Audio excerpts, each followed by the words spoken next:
I have managed people in customer service for many years, primarily doing phone support, and I have had to learn how to teach people how to do phone support who maybe have never done phone support before. I've picked up a lot of tips along the way. Some of them I have come across myself, some of them I have listened to from speakers and other experts in customer service, and some of them I feel like are just common sense, but we just don't say it enough. If you're answering the phone, even if you're not doing a technical support role or a phone support role or a customer service role where you are required to be on the phone, these tips will probably help you serve your customers and the people you're talking to on the phone, even in person, better.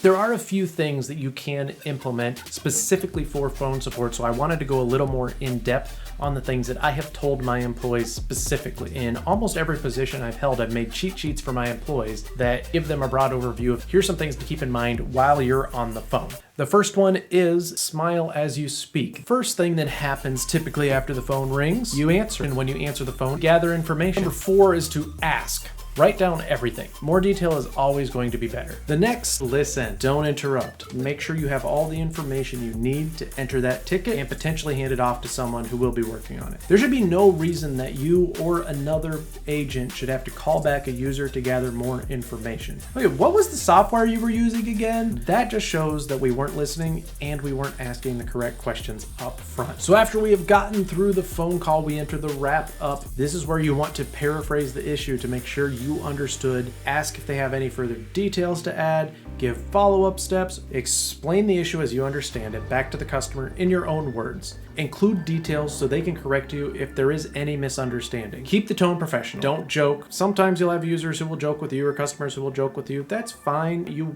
don't want to show them frustration. You want to keep a smile on, but you want to keep the conversation focused on defining the problem and devising a solution. If they are jovial and they're talking to you, be a human, don't be a robot. That's something I've said plenty of times before. You want to make sure that you're communicating with them, but you don't want to derail the conversation. You need to make sure that you're staying focused on defining the problem and devising a solution. As a customer service person, it is our responsibility to instill confidence for the customer that their issue will be resolved. No customer service person is equipped to answer every single question. No customer service supervisor is equipped to answer every single question, but the expectation is to portray confidence to the customer. You're assuring them that the issue is understood and a solution will be found. You might not know the answer, but you know where to find the answer. With this in mind, here are some phrases that we should avoid using while on the phone with a customer. I don't know. I've never used that feature before. What's that? We don't support that. I'm not familiar with that aspect of the software. I'm new. We have a lot of people out of the office or out on a big project for a different customer. You never want to say this because it makes it sound like new customers or that project are more important than this customer. He or she isn't in the office today. He's out on lunch. Oh, she's on vacation. I don't know where he is. I think they're in the restroom.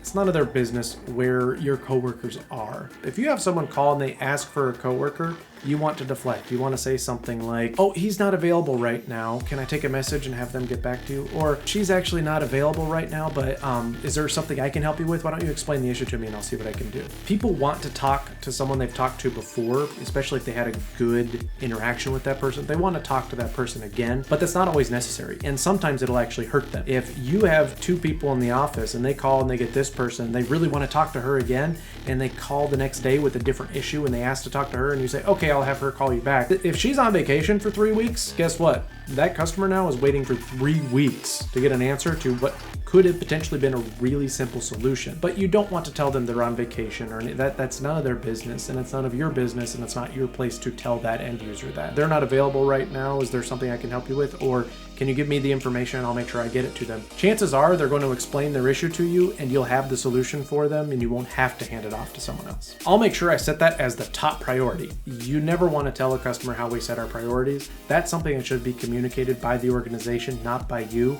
You also don't want to give them in the impression that that makes this go faster, because the next time they call, they might ask for a high priority, a priority 1 or a priority 2, because they want it to get done faster. Those priorities are set for a reason.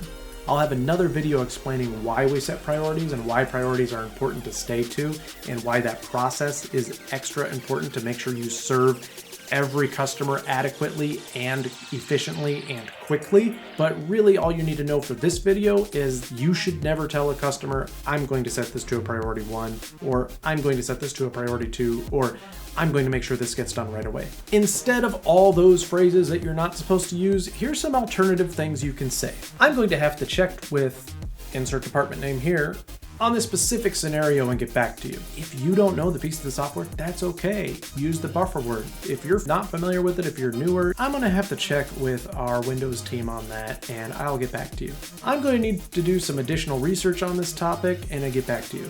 Can you walk me through your process so I can try to reproduce this on my end? That is not something we're able to do, but let's see if we can find a better solution for you. They aren't available right now. Can I take a message? Is this related to a ticket that he or she is currently working on with you? Do you know that ticket number so I can give them a message and let them know you've called regarding this issue?